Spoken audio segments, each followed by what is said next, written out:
ஓம் ஸ்ரீ குருப்பியோ நமः. ஸ்ரீ மகாபரிவாஜனம் மகாபரிவாஜனம் மகாபரிவாஜனம். இங்கே தெய்வத்தின் குரல் பாகம் 5ல் சங்கர சரித்திரம் என்ற தலைப்பில் பெரியவா சொல்கிறது மேலே வாசிக்கிறேன். இது பக்கம் 420 ஆரம்பிக்கிறது.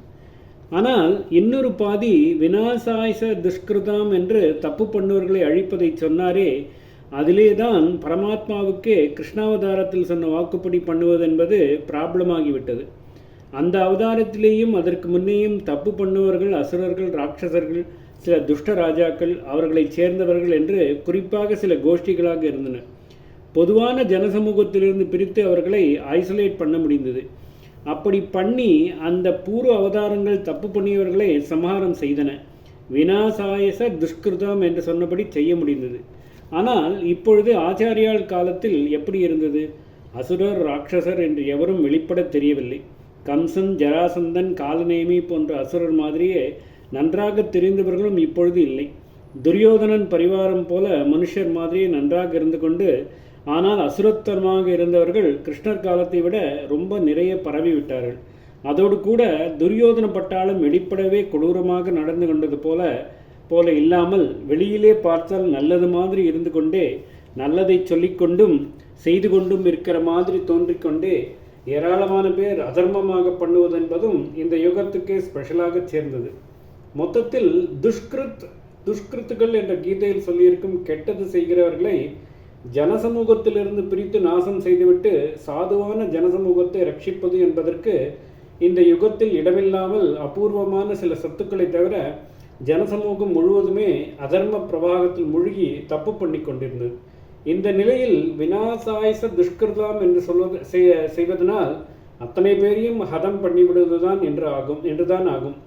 இப்படி ஒரு யூனிவர்சல் ஹாலோகாஸ்ட், சர்வஜீவன் சர்வநாசம் செய்வதா தர்ம சம்ஸ்தாபனம்? பின்னாடி எப்பொழுதோ வரவேண்டிய பிரளயத்தை உண்டு பண்ணுவதா அவதார லட்சியம்? மனுஷர்களோடு ஈஸ்வரனும் அன்பிலே பழகுவது, அப்படியே தர்மத்துக்கு வழிகாட்டி அழைத்து போவது என்று எதுவும் இல்லாமல் சர்வநாசம் செய்வதென்றால் அப்பொழுது தர்மமும் சம்ஸ்தாபனாகாமல் நசித்து போக வேண்டியதுதான். இப்படி ஒரு அவதாரம் பண்ணவே முடியாது. அவதார பர்பஸுக்கே அது விரோதம். இதைத்தான் பரமாத்மாவுக்கு ப்ராப்ளம் என்று சொன்னது. அசுரன் என்ற வெளியில் யாருமில்லாமல் சர்வ ஜனங்களுக்குள்ளேயும் புகுந்து கொண்டிருக்கும் போது எப்படி சம்ஹரிப்பது? விஸ்வாமித்திரருக்கு யாகம் செய்யணும் என்று தர்மமான எண்ணம் இருந்தது. அசுரர் என்று வெளியில் இருந்த சிலர் இடைஞ்சல் பண்ணினார்கள். ராமர் போய் அவர்களை வதைத்து துஷ்கிருத்துக்களை விநாசம் செய்து யக்ய ரக்ஷணமும் சாது பரித்ராணமும் பண்ணினார்.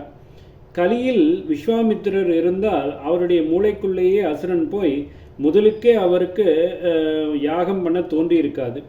இப்படி தர்ம காரியங்கள் அரூபமான துஷ்ட சக்திகளால் நின்று போய்விடுகிற சமயத்தில் ஒரு அவதாரத்தை கொண்டு துஷ்ட சிக்ஷணம், சிஷ்ட ரக்ஷணம், தர்மோத்தரணம் ஆகியவற்றை செய்வதென்றால் எப்படி? நம்மாலானால் இதற்கு சொல்யூஷன் கண்டுபிடிக்க முடியாமல் போயிருக்கும். பரமாத்மாவானதால் சுலபமாக கண்டுபிடித்து விட்டார்.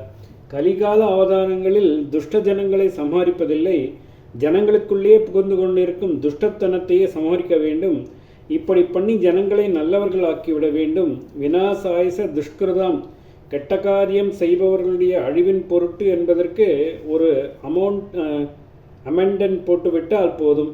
துஷ்கிருதம், கெட்ட காரியம் செய்பவர்களுடைய என்பதை துஷ்கிருத்தியானாம், கெட்ட காரியங்களுடைய என்று அமன் செய்துவிட்டால் போதும் என்று பரமாத்மா சொல்யூஷன் கண்டுபிடித்து விட்டார். லோகம் பூராவும் நடக்கும் கோடி கோடி தப்பு காரியங்களை எப்படி அழிப்பது? அது மட்டும் முடியுமா என்றால் அந்த காரியங்களை அழிக்க வேண்டாம். அவை விளைவுதான். இந்த விளைவுக்கு காரணம் உண்டு, வித்து உண்டு. வித்தை ஊன்றினால்தானே விளைச்சல் வரும். காரியத்துக்கு வித்து எண்ணம். கெட்ட எண்ணம் முதலில் தோன்றி அதன் நிறைவேற்றத்திற்காகவே அப்புறம் கெட்ட காரியம் தோன்றுகிறது. அப்படியானால் ஜனங்களுடைய கெட்ட எண்ணம் போகும்படியாக, அதாவது அவர்களுடைய அறிவு திருந்தும்படியாக பண்ணிவிட்டால் போதும். அவதார நோக்கமான தர்ம சம்ஸ்தாபனம் நடந்துவிடும். அறிவு திருந்தும்படி எப்படி பண்ணுவது? வேறு எப்படி? எல்லோருக்கும் தெரிந்ததுதான். நல்லதை நல்லபடியாக எடுத்து சொல்வதால்தான், ஞானோபதேசத்தினால்தான். வாயு உபதேசம் மட்டும் போதாது, வாழ்க்கை உதாரணத்தோடு அது கலந்து வந்தால்தான் பலன் தரும். அதனால் ஞானியாக அவதாரம் செய்யணும். ஞானி என்றால் சந்நியாசியாக அவதாரம் செய்யணும் என்றபடி பகவான் தீர்மானம் பண்ணிவிட்டார். ஓம் ஸ்ரீ குருப்பியோ நம. ஸ்ரீ மகாபரிவாச்சரணம் மகாபரிவாச்சரணம் மகாபரிவாச்சரணம்.